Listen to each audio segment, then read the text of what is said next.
تمام سامعین و ناظرین کا خیر مقدم ہے اردو قواعد کی دنیا میں۔ مستقل کلمے کی چوتھی بڑی قسم فعل کے بارے میں آج ہم مفصل بحث کریں گے۔ فعل ہے کیا؟ فعل وہ کلمہ ہے جس سے کسی وقت میں کام کا کرنا یا ہونا زمانے کے لحاظ سے پایا جاتا ہے، جیسے احمد پڑھا، خط لکھا گیا، سوہن نے کتاب خریدی۔ اب آتے ہیں فعل کی اقسام کی طرف۔ فعل کے اقسام کو دو حصوں میں بانٹا گیا ہے، ایک زمانے کے لحاظ سے، دوسرا ہے معنی کے لحاظ سے۔ زمانے کے لحاظ سے بھی 3 قسمیں ہیں، معنی کے لحاظ سے بھی 3 قسمیں ہیں۔ زمانے میں فعل حال، فعل ماضی، فعل مستقبل۔ معنی کے لحاظ سے فعل لازم، فعل متعدی، فعل ناقص۔ فعل کی اقسام زمانے کے لحاظ سے 3 ہیں۔ فعل حال یا زمانہ حال، اس کو جان لیتے ہیں۔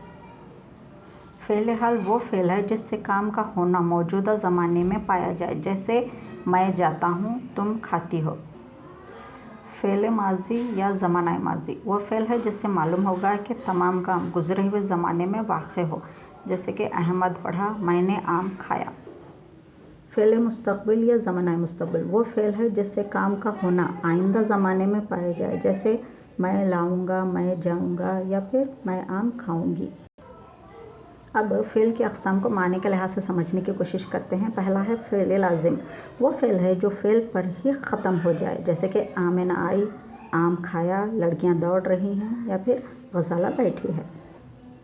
فعل متعدی وہ فعل ہے جو مطلب پورا کرنے کے لیے فاعل کے علاوہ مفعول کو بھی لانا لازمی ہوگا، جیسے کہ فاروق نے سائیکل خریدی۔ یہاں فاروق ہے فاعل، سائیکل ہے مفعول اور خریدی ہے فعل۔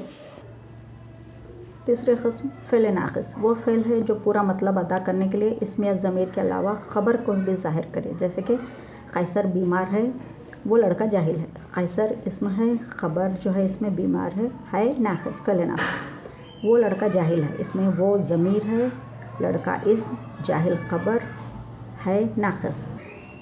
آپ میرے چینل کو لائک، شیئر، سبسکرائب ضرور کیجیے۔ اگلے ٹاپک کے ساتھ انشاءاللہ پھر ملاقات ہوگی۔ ٹل دین خدا حافظ۔